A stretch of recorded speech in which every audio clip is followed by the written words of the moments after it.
Hi everyone, and welcome to today's Yale School of Management webinar, Leveraging Executive Search for Your Career Advancement, which is brought to you by BlueStep's Global Business School Alliance program. BlueSteps has partnered with over 40 of the world's leading business schools, including Yale School of Management, and we are delighted to be welcoming you to our platform today. To introduce myself, my name is Gabby Gregg, and I am the manager of BlueSteps Marketing and host of today's webinar. If you're not familiar with BlueSteps, to summarize, we are a career management platform for executive talent and service of the Association of Executive Search and Leadership Consultants, so AESC for short. That means that our members gain exclusive access to career opportunities and intel that you can't get anywhere else, straight from the world's leading executive search firms. For non-members who have joined us today, I'll be talking more about our member benefits and today's special membership offer towards the end of today's webinar. So on that note, it's my pleasure to introduce you to Cindy Cornell. Thank you, Gabby. I just want to say a big thank you to BlueSteps and our panelists today for joining us here at the Yale School of Management, speaking with our MBA for executive students and our working professionals, our alumni. It's our pleasure to be partnered with you, and we are really excited to hear what you have to say about leveraging executive search as part of your overall career search. So I'm not going to steal the show here, but rather hand it off to Kathy Simmons and her BlueSteps colleagues to present today's content, and am excited for you all to also ask questions in the Q&A, which we'll hopefully be able to get to towards the end. So thank you again, and Kathy, take it away. All right, thank you so much, Cindy, and welcome everybody. It's always a pleasure to have any of our business schools on our webinars. I am delighted to be here, and we have a wonderful panel of the members of the retained search side of our business, the Association of Executive Search Consultants, and they're all experts in their field. And I would like to start by introducing everyone and ask you each to give a little bit of your background, if you would. So I'm going to start here with, I'll start with you, Daniel, if you'll give us just a little bit about you. Sure, thanks for having me. I'm Daniel Dimenstein. I've been with Whit Kiefer for about 5 years. We are the largest retained executive search firm that focuses solely on organizations that better the quality of life for those they serve. So healthcare, higher education, nonprofit. I do about 95% of my work with physician executives, and what I understand, there are physician executives on this webinar audience today, so that's pretty exciting. I'm also originally from Woodbridge, Connecticut, so it's always fun to be interfacing with the Yale School of Management. So I appreciate you all having me. All right, thank you. And David, tell us a little bit about you. Sure, I'm based in Austin, Texas with Stanton Chase. Our firm is one of the 10 largest search firms in the world. I've been with Stanton Chase for 18 years now. I'm vice chairman and managing director. My personal practice tends to focus on where life sciences and technology intersect. Most of my clients tend to be global private equity backed organizations ranging from early stage startups to unicorns. And it's a fun, challenging market, and I'm excited to participate in the panel this afternoon. Thank you. And Kurt, please, if you'll tell us a little bit about your background. Thank you, Kathy, and great to be here. So I'm Kurt Harrison. I'm a partner with Russell Reynolds Associates. I'm based in New York. We are a large global executive search firm. We have 46 offices in 25 countries around the world. And we are a multi-sector firm. So we have colleagues of mine who focus on healthcare, technology, amongst like our colleagues here on the call, but also industrial, energy, consumer retail, financial services, etc. I really grew up in financial services. Prior to joining Russell Reynolds, I spent 20 years on Wall Street. But over the past 3 years, I've actually evolved and pivoted in my career, like many of you are looking to do. And I actually launched and now lead our global sustainability practice. So we focus on recruiting heads of sustainability and ESG for our corporate and financial services clients around the world. So great to be here today. All right, thank you. And Karen, love to hear your background, please. Thanks, Kathy, and thanks so much for having me today. I am always in awe of the MBA students because I know you look at the rest of us and say, really? You just went to school? I'm a Darden grad, and it's been a few years. I spent 35 years in financial services, and that included helping to start an investment bank, FBR, working in venture capital with a large family office in asset management, and consulting for quite a few years for primarily private company clients, and had always been intrigued with the search business. So 3 years ago, I finally took the plunge and joined my partner here in the Washington, D.C. office. Boyden also is a very significant global firm. We're in 40 countries. And, you know, I know many of you are looking to change careers, so I encourage you to be willing to take risks because it has worked out well for me. All right, thank you. All right, we're going to jump into today's topic, and we're going to start with just an overview of what executive search is. So Karen, I'm going to ask you to lead us off to talk about the different methodologies, recruiting, retain, contingency, in-house, and give everybody a little primer on that. Sure. You know, many of you have received calls from recruiters, and they may have been in-house recruiters resident within a company. Every company has them, and they have a challenging job now because as it's become easier to go out and search for candidates, it's also become very intimidating to receive an avalanche of responses. And so for the very most senior positions, most firms are still going to return to a recruiting firm. And I can't speak much to contingency recruiting other than to say that those recruiters look for people for many different positions simultaneously, and they get paid if their candidate actually receives the offer. In a retained search firm like Boyden, and I think my colleagues, we are hired as a consultant by the company. Those are always our clients, are the companies seeking talent, and we are paid as a consultant. Sometimes it's on a time basis, you know, retainers spaced out over a period of several months. We may also be paid on a milestone basis in terms of when we present candidates and when someone accepts an offer. And many of us do specialize in particular industries.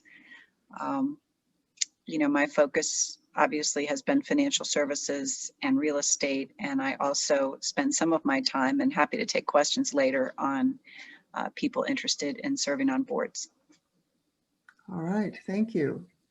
So we know a lot of people have misconceptions about executive search. Kurt, could you address a little bit of that and what people should really know? What is executive search really about?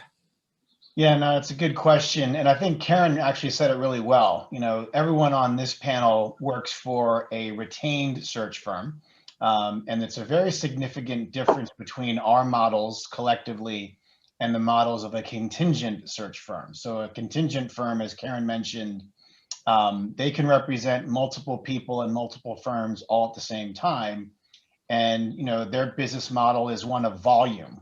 You know, they will, what you need to understand if you're working with a recruiter, one of the first questions you want to ask is your firm a contingent search firm or are you a retained search firm? Because if you give your resume to a contingent search firm individual, they will literally email it out to the world. And if you're trying to preserve confidentiality, that may not be the best strategy for you. So if you're partnering with a firm like ours or anyone else here on the panel today, We are very confidential and discreet. We do not share your information outside of our firms unless it's with regard to a specific retained mandate that we've discussed with you and that you've agreed to be considered for, right? So then we'll share your information. So it's a lot about data privacy, things like that, but it's a subtle but important difference to know who you're dealing with and making sure the firm is reputable and ideally is a retained search firm, because that's where you're going to get the highest quality care and the most discretion and confidentiality. Also, I think one thing that I'm often asked is whether recruiters will serve as their agent. I've had people say to me, will they take me and represent me and find me a job? And I think that's sometimes a common misconception that people have as to who's the client in those cases. Kurt, you want to just say anything to that about, you answered it in terms of who your client is, but that helping people understand what the relationship is? Yeah, so an agent, in some ways, is almost, think of it like a broker, right? If you're a real estate broker, you don't really care who the buyer is and you don't care who the seller is. You want to do a sale, you want to make a trade, and you want to get paid, right? So that is sort of the contingent firm model, or the agent model, if you will. And again, for some people, that's the right model. We're not denigrating that model. But I think you sacrifice quite a lot in terms of discretion and confidentiality, and also, how you're perceived in the marketplace. Many of you will be further along in your careers, and whether you're worried about confidentiality or not, you probably don't want your resume being splattered all over the industry in which you're targeting. So you want to have it be more of a rifle shot than scattershot approach. And I think that's the benefit of retained search. And one thing to be aware of, so the people on this panel discussion, we would not necessarily be your agent. That doesn't mean you shouldn't reach out to us, because if you do, we'll obviously put you into our internal database and keep you top of mind as relevant retained mandates come into our firm. Excellent. Anyone else want to add to that or have any other comments on that? I would just add quickly, and both Karen and Kurt sort of alluded to this, but the biggest difference outside of confidentiality, I think, is retained search really is more high touch. That's what our clients are paying for, right? So contingency recruiters are not going to likely, help their clients shepherd through a large search process and deal with, massive search committees. I work with academic medicine all the time with these big, 25-person search committees. That's not what they do. That's not what their goal is. Their goal is to, like Kurt said, play a high volume game and try to, place their candidate as quickly as possible so they can move on. And then to the other point is, our obligation is to our clients, in my case, the hospitals and health systems, but to the companies that retain my colleagues here, so that, whenever, you all call us, you're never obligated to anything. You don't pay for our services. It really is just relationship based. And, again, while we're not, agents, so to speak, the retained search consultants really do value those relationships. And building them over time is really important to us for a variety of reasons. Absolutely. And that, I think, will lead us well into about building the executive search network. Daniel, could you speak to how one might think of building, putting executive search in their overall strategy for career? Sure. So a couple of thoughts there. One is, I've seen a statistic out there that said, 70 to 80% of job opportunities, especially executive job opportunities, come from networking. And no one is going to be better networked than an executive recruiter, an executive search consultant from one of these big firms, these global firms where my colleagues are at today. So, one of the smartest things I was ever told, even before I became a recruiter, I worked at a health site. I worked at Yale New Haven Health System prior to joining Whit Kiefer, was, build a relationship with an executive recruiter before you need them. So especially, and for me as a relatively early careerist at the time, was, even if you could find an executive recruiter around your age, you could grow together within your fields together and have this meaningful relationship for years and years. And I think being able to think that way, is really important. And the other thing I would just add is, once you get to a certain level of role, and for us, even though we do have what we call our mid-level practice for directors and executive directors, anything that's really, vice president level and above at these large companies, like Karen and Kurt said, they're going to be looking to retain search firms to help fill those executive vacancies, especially as there are, as trends change across the country and new job titles emerge, these companies are going to be looking to executive recruiters and their and just their knowledge base from what they've seen across the country and their work. So, these are the people you want to build a relationship with, because these are where the jobs are going to be. So those are my first thoughts. Excellent. Thank you. Anyone else have anything to add on that? Before we move into the networking with recruiters, and how do you prepare? David, I'm going to throw that one to you about how do you prepare to start your networking with recruiters? Great question, Kathy. I think a critical first step is just doing a little research and getting to know which recruiters really specialize in disciplines, either industries or functional leadership roles that would be most appropriate for you. A couple ways to do research. One, the AESC website is a great tool to use to understand which firms specialize in areas that you're interested in. The other is work your network and talk to mentors and people you respect and ask, have you worked with a recruiter that specialized in this space?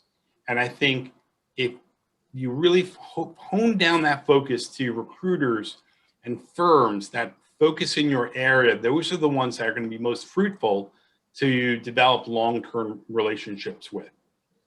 And so I think that's just a critical step, is just doing some basic research and understand who you should be targeting, more of a rifle approach than a shotgun approach, if you will. Mm-hmm. What about documents, things like that? Should you have those? Are there certain things that you would expect them to have ready at that point? One is the LinkedIn profile. I think everyone on this panel, we all have research analysts, and their primary tool is LinkedIn. So having a current and robust LinkedIn profile is a great step to getting on the radar screen for search firms. Mm-hmm. That, I think, is even more important nowadays than having a resume sitting on your desktop ready to send out. It's the LinkedIn profile. Mm-hmm. You want to be findable. You want to be searchable. If there are keywords for your industry, I talked to someone today and I'm looking for something very specific in venture capital, and it was nowhere on this guy's LinkedIn. And the only reason I found him is because somebody referred him to me.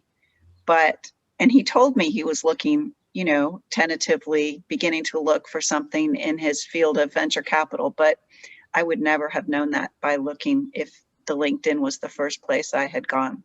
So there's real estate at the top of the LinkedIn where you can write a summary about yourself. You can tell a bit of a story. You should constantly be circulating, postings, and there's a way to feature them so that your LinkedIn profile is up to date. There's some thought leadership, and you want to have those searchable words. You want to provide as much information as possible, and also have a resume handy, because if I call you and tell you I'm talking to my client in 2 days, as I did with someone yesterday, and he was able to get me a resume by this morning, that was super helpful because I was then able to present him. He was kind of a last minute insert into my list of candidates, but I think a really critical one. Mm-hmm.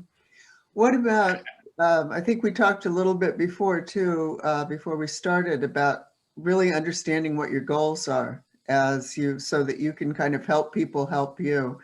Anyone want to speak to that? I'll jump in. I think having a concise personal elevator pitch is critical.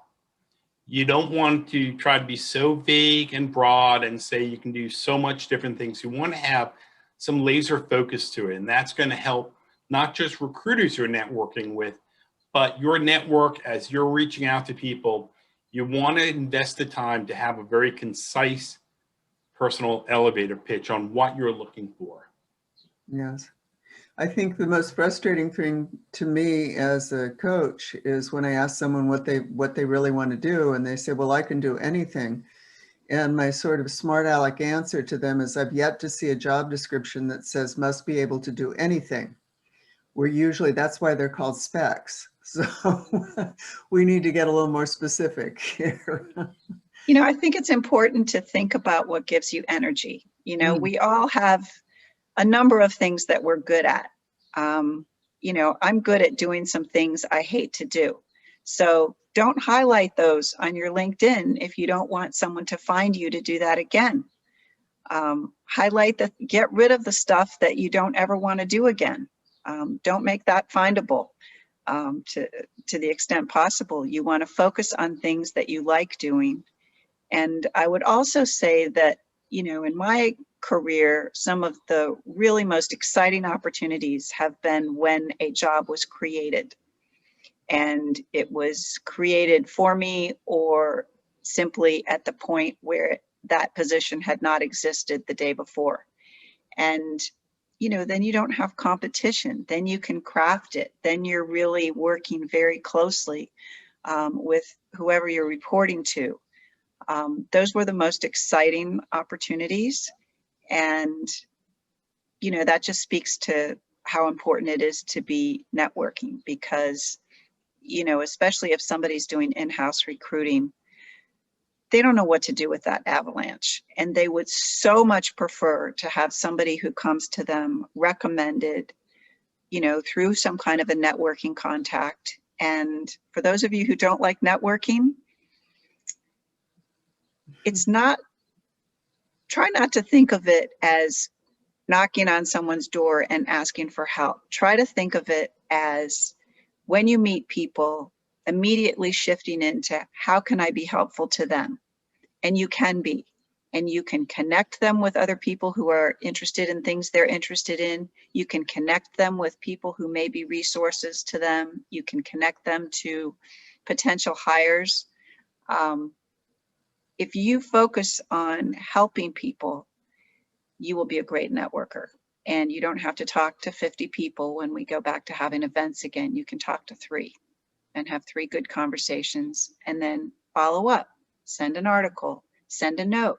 And if you come to us, and I'll stop talking in a minute, but if you come to us and ask us for help in your career search, be nice and send us a follow-up note 6 months later and say, remember, you talked to me, thank you. This is what I ended up doing, because we're in the business. We like that. It gives us positive reinforcement. It will cause us to talk to the next person. That's a great way of looking at it. Thank you, Karen, for sharing that.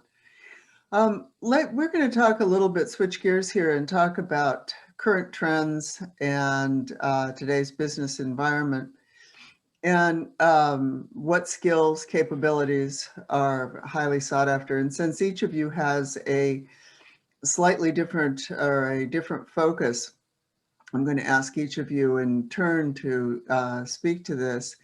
Karen, I'm coming back to you to talk about financial services and real estate, all of those, the areas that you focus on. What are you seeing? You know, I was really surprised when I did a talk recently for the local CFA Society to discover that there are only a couple 100,000 CFAs here in North America. That totally shocked me. I know that the growth is all overseas, but there aren't very many. So for those of you in asset management, I know there's some interest in ESG. That's a really great designation to get, and it's not easy to get, but I think is much more recognized today and more worthwhile. The courses that you're having trouble signing up for in data science, in digital marketing, those are the skills people want. And just, you know, even though some of you are mid-career, think about those of us towards the end of our careers. I graduated from Darden in '84, and, you know, we don't know how to do that stuff. We don't know what to do. We are going to rely upon bringing in people who have some of those technical skills to help us out. And, you know, if you've done something in ESG and that's important to you, or, and put some metrics in. If you can put metrics on your LinkedIn, you know, if you're in any kind of banking or wealth management, give us some numbers and tell us what you've done and what you've accomplished. Excellent, thank you. David, let's talk tech. You know, if you would have asked me this question a year ago, I probably would have given the same answer, but it's just taken so much more relevance over the past year. And that's being able to demonstrate adaptability, kind of mental agility, and problem solving. You know, when you look at tech and life sciences, those markets are evolving so quickly that a solution that would have made sense 2 years ago is now obsolete. So it's really the ability to adapt and problem solve in real time and be able to address if your company is pivoting, its role in the market, its service or technology offering. Those are critical to be able to show that you're still going to be relevant and add value to the leadership team, whatever challenges are thrown your way. Absolutely. And Kurt, I'd love to hear about sustainability from you.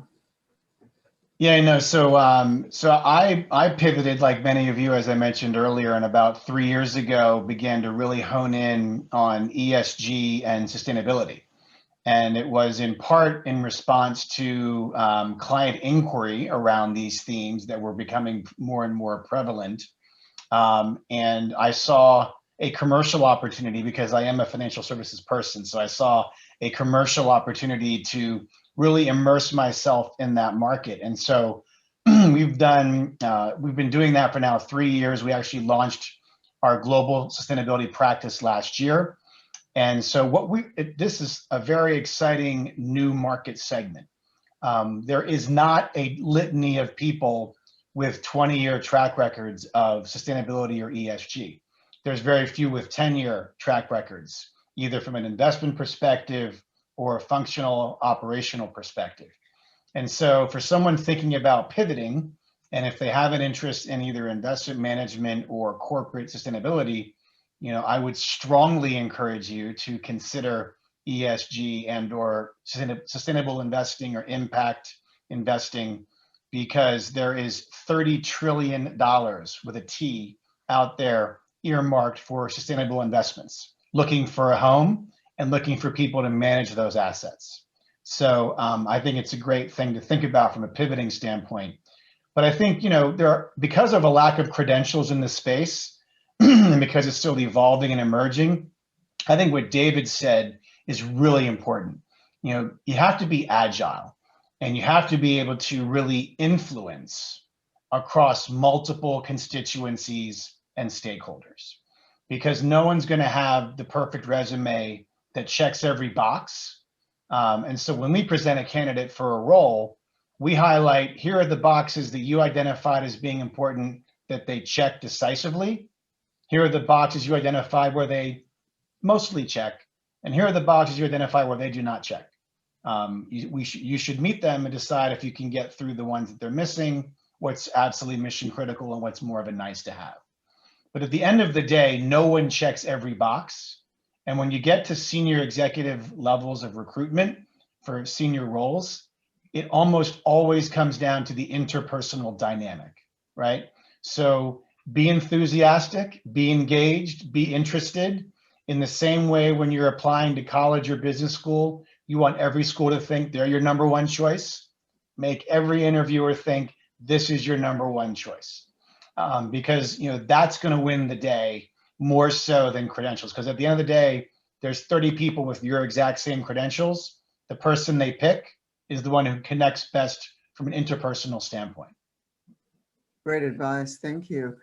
And I would also give some caution because we see a difference between men and women. And I'm just going to put this out there that when we put out a position spec, to generalize, if guys read this spec and they meet, you know, half of the criteria or even some fraction less than half, they'll go ahead and respond to us and they'll, you know, make the sales pitch to me. Whereas women, I find, are much less forthcoming. They will immediately tell me which one they don't meet, or they won't even talk to me because they don't meet one out of, you know, 50 things the client may be looking for. And as Kurt said, you know, we get criteria all the time from our clients that at the end of the day are not fulfilled because they fall in love with a candidate and decide this is who they want to work with. So it's a list of requirements.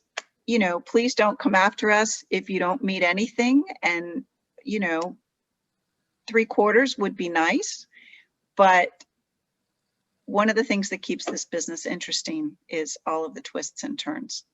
So be a little bit bold, especially to the women, because many of these positions, you know, may end up being a little bit different from the one that's described that we go out to the market with first. Great advice. Thank you. Dan, how about what are you seeing in medical and life science and physicians? Sure. So I would echo what David and Kurt said, in just in terms of adaptability. I mean, I get the question all the time, you know, so has COVID led to vastly different job titles and positions and different structures within healthcare systems? And largely, I would say no. But what it did do is it really kind of shed light on how important being adaptable and agile is to the success of these organizations. So, you know, when, you know, one day, you know, everybody's going to the doctor in person, now it's going to be telemedicine the next day. And I've worked with organizations that would have taken them 2 years to do, and it happened in less than a week. So really being able to be agile in that sense. I think just trends generally, a little bit more on the micro level, you know, there is a you know, transition from volume to value in healthcare, where, you know, insurance companies around the country are less and less paying for, you know, fee for service for these for procedures, and hospitals are making less and less money putting heads in beds, which is what they've been taught to do for generations. So, you know, these organizations are looking for candidates and for executives who have experience in ambulatory care, so care outside the four walls of the hospital, because care is moving out to more ambulatory settings, and it's usually cheaper. It's usually better care because it's kind of counterintuitive. You could actually get sicker when you're in the hospital with infections and so on.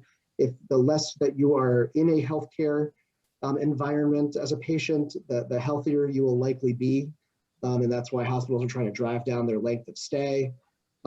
People that are candidates that have experience in population health management. So partnering with or just direct experience with, you know, social service agencies and, you know, maybe kind of non-traditional medical providers, as you think of taking care of a population of patients as opposed to just treating the you know, acute patient in front of you. So public health and population health, I think those are, and clinical integration, I mean, those are things that are, and this has been going on for the last several years, but it's really becoming the norm across the country, even in environments that are a little bit more parochial than others.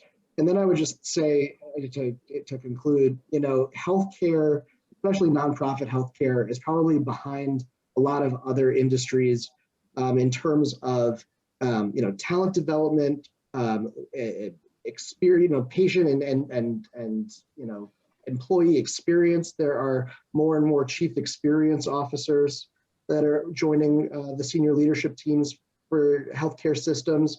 And frankly, diversity, equity, and inclusion, right? So everybody says they want a diverse and equitable organization, but healthcare organizations are now really putting their money where their mouth is in terms of developing diverse talent in every sense of the word. So, really having that at the forefront of your mind.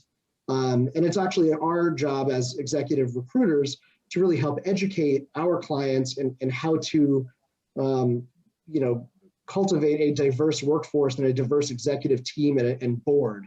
And I think that's going to become more and more on the front burner over the next several years.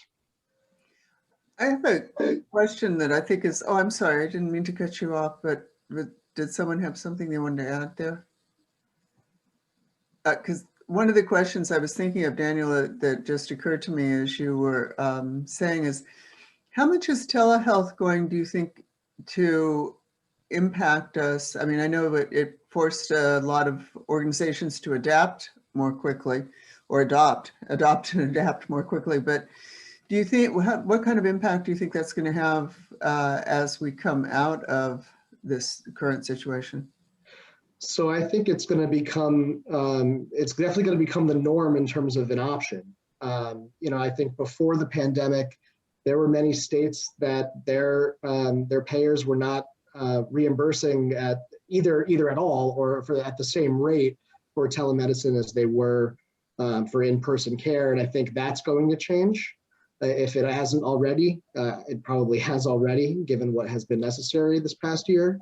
And I think that organizations or healthcare providers are going to, really integrate that into their suite of services more than just kind of a nice to have extra thing as it would be just part of the normal suite of services.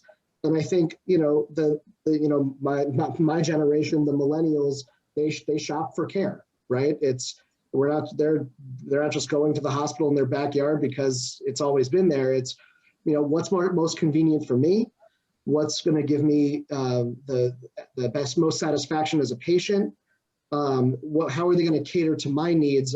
And if I don't need to go to get my care in person, then why would I do that when I could just get it, right here in front of my Zoom?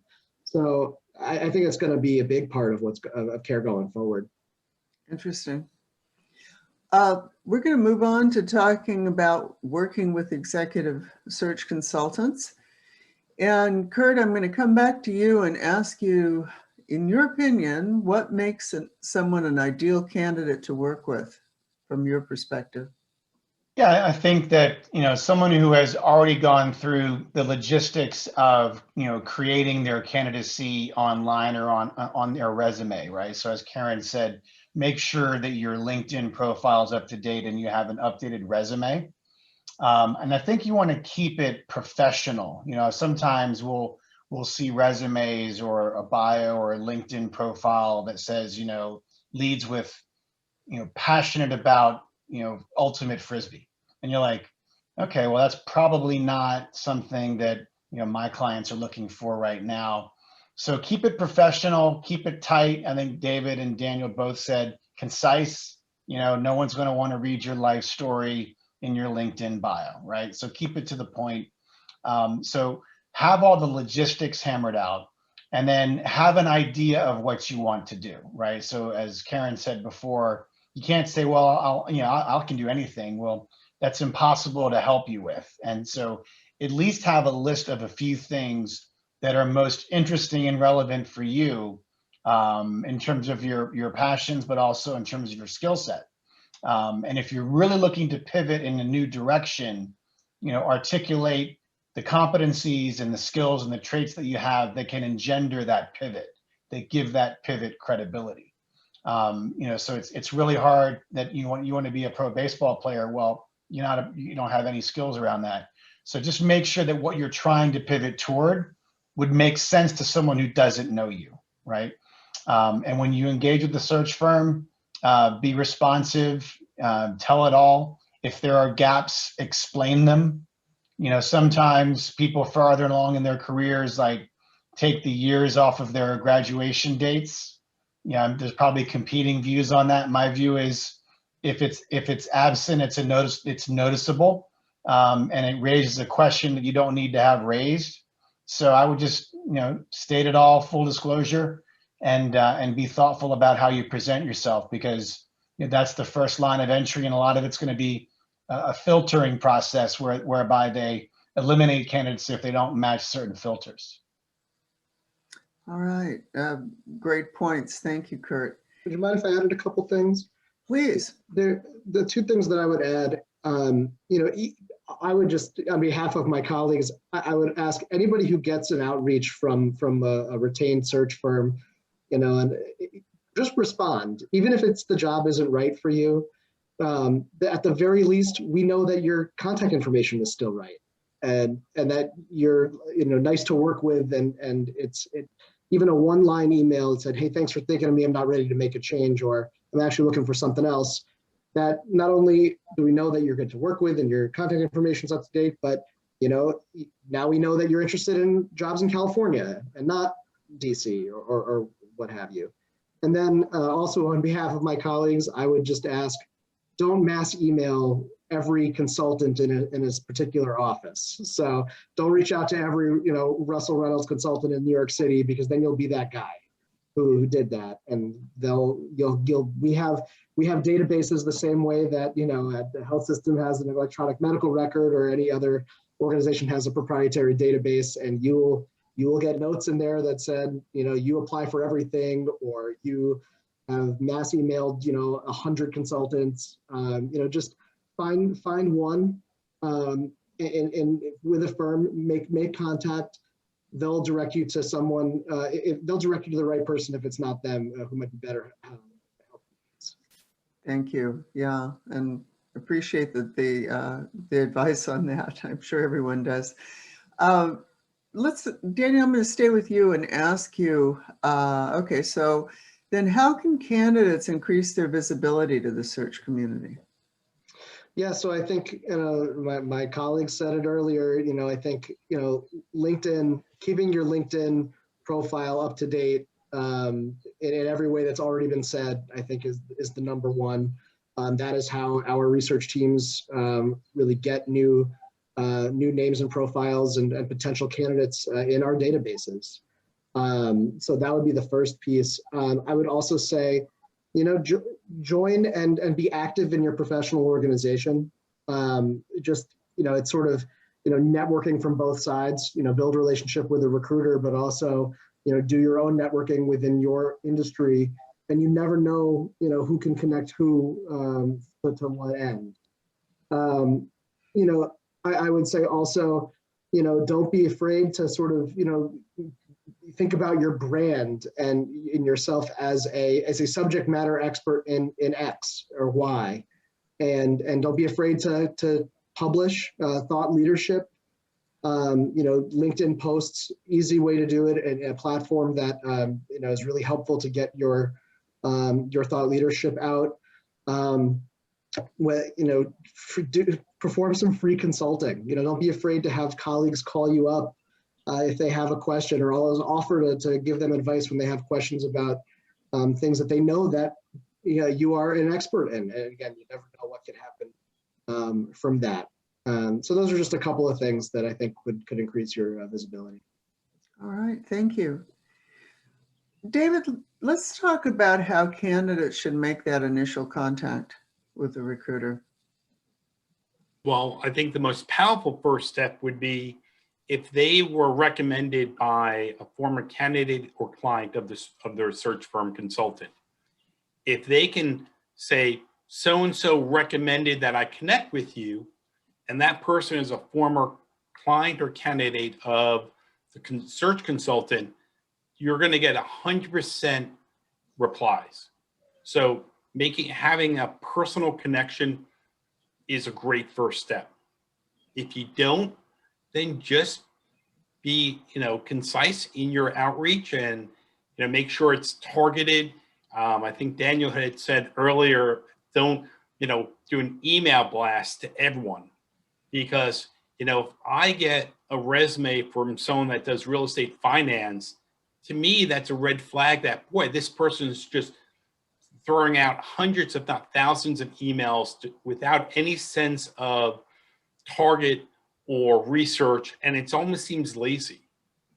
And so just be thoughtful in who you're reaching out to. And if you don't hear back, don't take it personally. Understand that every large search firm has a database, and there's no question it will be put in the database that's used with discretion.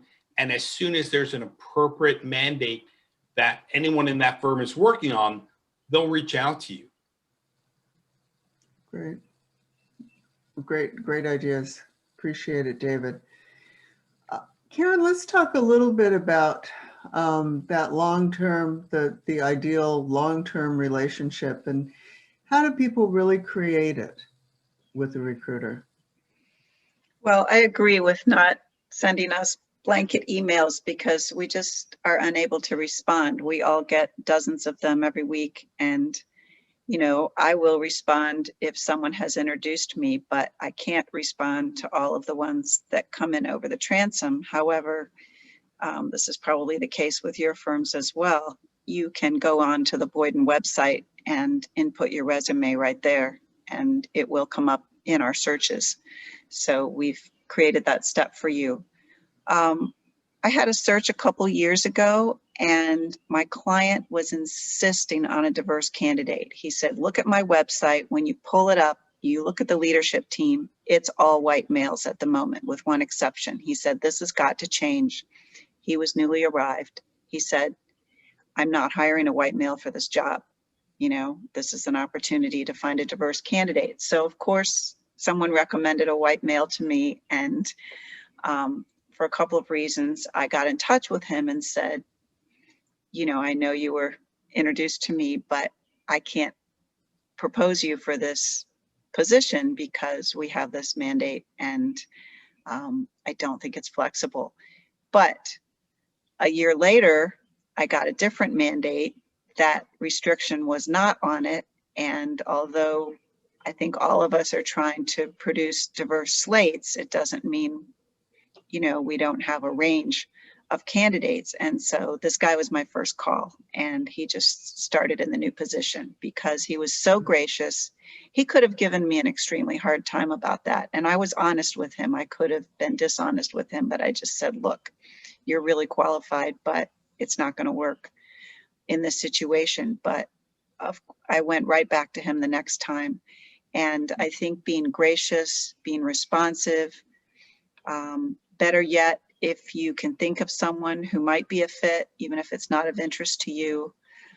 I have certain go-to people because they've been helpful to me. And a lot of this, recently, I've been working on some board mandates, and there are women in particular industries who I know, and I'm careful about contacting them because I know they are going to put some time and thought into sending me really qualified candidates.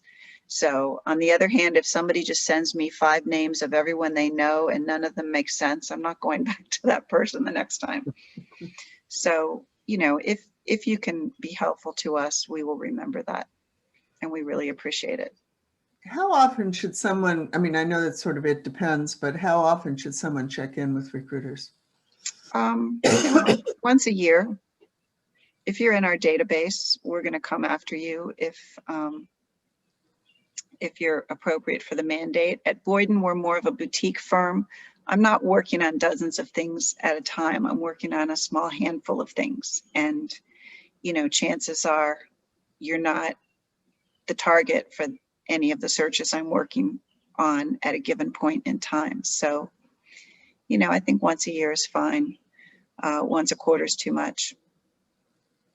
If I can suggest another way is, don't focus so much on the calendar, but if you see an article that you think the search consultant might find interesting, or there is some mention of their alma mater, then use that as an excuse to reach out to them.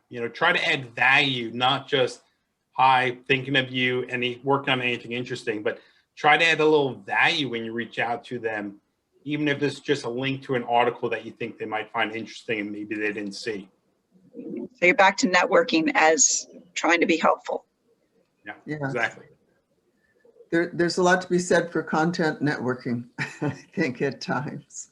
So, all right. Well, thank you all. This is, I want to turn to some of the questions that we've had coming in. And this is an interesting one. This person is asking if anyone has any experience working with ex-military or military members, and how do you help someone translate, or how do they translate their skills that they learned in leadership and executive management into a commercial, something that sounds and will work for a commercial situation? Well, first of all, clients like ex-military. They really do, because they know you've had incredible training and a huge amount of responsibility early in life. So we always see that as a positive. Anybody else have anything they want to add on that too, or? I would just add, yes, and I would agree with Karen 100%. You know, one of the misconceptions I think about folks that come from the military is that it's very hierarchical, and how much are you able to think outside the box rather than taking orders from above. And so I think, even though that largely is nonsense, that there is a misconception about that from time to time, especially within healthcare. So being able on interviews to really kind of accentuate and think about, you know, your critical thinking skills, examples of ways that you've been able to bring teams together that weren't sort of ordered from the top, thinking outside the box. You know, I think those are really helpful to kind of advance ex-military candidates. Excellent. Okay, great. Thank you. That's really helpful. I think sometimes one of the people that ex-military sometimes have difficulty in being able to describe the work in terms that translate. So I think sometimes that's a struggle, but I agree totally. The people that I've worked with from a coaching perspective have been wonderful candidates usually. So. Karen, this is actually directed to you, and it's about board positions and leadership looking for members, and that may. What do you look for in terms of boards versus in terms of leadership roles other than boards, operating leadership roles? Well, if you're interested in serving on a board, the most important thing is to tell everyone in your network, and to tell even your boss and your CEO, if appropriate, that this is something you're interested in doing, because it just will not occur to people. And even as you get further on in your career, you know, you sometimes have to hit people over the head with it. So having a good elevator pitch, and, you know, if you're going through the Yale program, you're financially literate. That's step one. So many board members still aren't. And, you know, you're going to have all this great experience, and different boards are looking for different things. There are many fewer public companies today. There are about half as many as there were 20 years ago. And so many of the board opportunities that might come your way will be with private companies.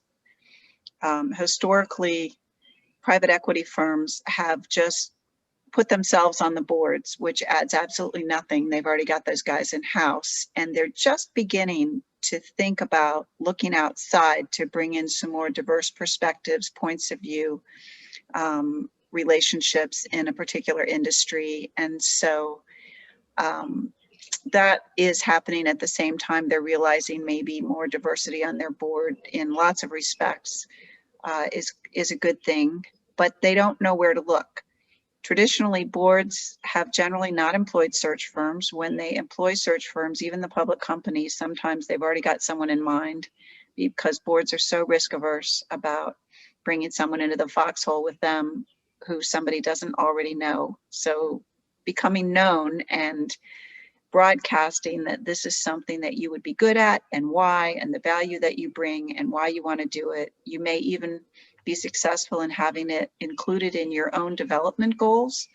and telling your CEO, because your CEO is getting a lot of requests to be on boards, and they can really only probably be on one other board because they're busy being a CEO, but it can be a great perspective for an executive who maybe hasn't made it yet to the C-suite or might be in the C-suite, to let them see how another company operates. And you can make that pitch to your employer that in fact it will be value added in your current position. And also, you know, in the case of diversity, if you know diverse candidates who are already on boards and you know they're getting way more requests than they can field, but they've got the good housekeeping seal of approval, so they are getting all the calls over and over and over, and would love in most cases to have some other people to refer to those recruiters or to people in their network who are reaching out. So make it known. You are most likely to get a board position because somebody knows you and knows that you're interested. And when people say, well, gosh, we'd like to have a more diverse board, we just, you know, there's so few qualified candidates. Rather than going ballistic, I have learned from a colleague that the best thing to do is to ask very kindly, well, tell me, where have you looked? Great point. All right. Another question quickly here is, for executive search, what is typically the starting level? Do they need that someone needs to be at to be a candidate in retained executive search? Anyone want to take that one? So so Kiefer has a mid-level practice. So I mean, we really, you know, welcome all levels to send their information. The mid-level practice starts at director and executive director level. So, you know, a step-up candidate would be a sitting manager. So we do get folks that are at that level, though, you know, our bread and butter is, you know, VP level and above. So the majority of folks in the database are at that level, but, you know, it's our database is very diverse in every sense of the word. I mean, if you conduct a reference for one of our candidates, you're in our database. It doesn't matter who you are or what level you sit in there. So I don't know if my colleagues would agree or not, but that's sort of my philosophy on it. All right, well, you have had the last word here. Thank you on that. Thank you, and thank you for everyone who sent the questions. I'm sorry we didn't have time to get to all of them. We will have a copy of these and try and get some information back to you if we can. All right, well, I want to thank today's panel of experts, and I'm going to go around and ask each of you for a kind of parting word of advice that you would give to all of our audience today. Just a quick tip. Daniel? I would just echo what I said before, which is, you know, start building relationships with executive recruiters before you need them. And that relationship can pay dividends over time. David? I'll repeat myself as well. Really spend the time in developing your personal elevator pitch. That means giving real thought and consideration what you want to do, and then be able to articulate that very concisely. Excellent. Kurt? I would say leverage your personal networks, both in terms of asking for recommendations amongst your own colleagues and peers and friends. You know, have you worked with an executive search firm that had a good experience with? Could you connect me with that person? And then more broadly, have as many conversations as you can. You know, even if it's with regard to a mandate or an opportunity that may not be perfect, have the conversation, because what'll happen in those scenarios is one of three things. Either you'll confirm that it's the wrong fit for you, or you'll learn something you didn't know and say, wow, this actually could be a great fit for me. Or what happens most often is that you and the person mutually agree that's not the right fit for you, but that person says, you should go talk to this person because they could use someone exactly like you. So if it comes down to, you know, having an interview or a meeting and not, always have the interview and take the meeting. All right, thank you. Karen? Two things. Work on your LinkedIn and connect with your professors, because I know you have some amazing ones there at Yale. And even if you're a few years out, they want to help. I got my first job out of business school because not through the recruiting career center, but because a professor knew I was looking for a finance job in DC, and he connected me and sent me someone to hire the next year, who then returned the favor 8 years later. And that's how I had the opportunity to start an investment bank. So your professors know a lot of people. Let them know what you're interested in doing. They want to help. Thank you. That's a great story. Appreciate it. All right, Cindy, I'm going to ask you if you have anything to say in closing here to our audience, or I before. just want to thank you so much for taking the time today to be with us. I love what you said, especially about focusing on your energy. And let me get my video back on. I've just been reauthorized. Loved the ideas of, kind of really showcasing your interpersonal skills and showing that you've done your research. That's, Daniel, I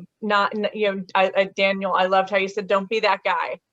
We want to make it really easy by being focused, for you guys to take great notes, so that when the mandates come in, it's easy for us to pop up at the top of your search. I loved also the idea of credibility being built by referral. So being in the space of having conversations about who you worked with. Did you like them? Did you not like them? And being open to being referred through a firm to the right people. I thought that was fabulous. And just the idea of job crafting and finding these opportunities through networking. And it may not be something posted that you're going to, and it's through these longer term networks that real phenomenal opportunities surface. So these are all absolutely phenomenal examples. And then the last one I just really loved was the idea of content marketing. I talk about that also with folks, and you really want to add value to, here's the article, here's why I thought of you, that's great. And that works all day long in terms of getting yeses. So thank you so much for reiterating these points, and also for spending time with us here at the Yale School of Management. We so very much appreciate it. Thank you so much. And Gabby, I'm going to turn it back over to you. Thanks, Kathy and Cindy, and thank you so much to today's wonderful panelists. If you're ready to take your career to the next level and you aren't already a Blue Steps member, as Yale is part of our Global Business School Alliance program, and for a limited time only, we are offering an exclusive 50% discount on your membership and free lifetime upgrade to premium services. So a one-time fee for unlimited Blue Steps access. So some of our most popular premium member benefits include the Global Search Firm Directory, where you can identify the executive recruiters you should know based on your unique career journey. So that's searchable by industry, function, and region. A curated selection of open executive level positions and board opportunities all in one place. A discrete profile, which is searchable by AESC member executive recruiters who are looking to fill open positions, and many more. So if you're interested, all you need to do is go to bluesteps.com, then purchase your membership using your promo code YALE50. We'll also be sending each of you an email shortly, which will contain both this webinar recording and details of today's offer. If you have any further questions about Blue Steps or today's topic, feel free to either email me directly at ggrec@aesc.org or our customer service team at info@bluesteps.com, as you can see on your screens. So thank you so much, everyone, for listening. That does conclude today's session. We hope you enjoy the webinar and have a great weekend. Bye.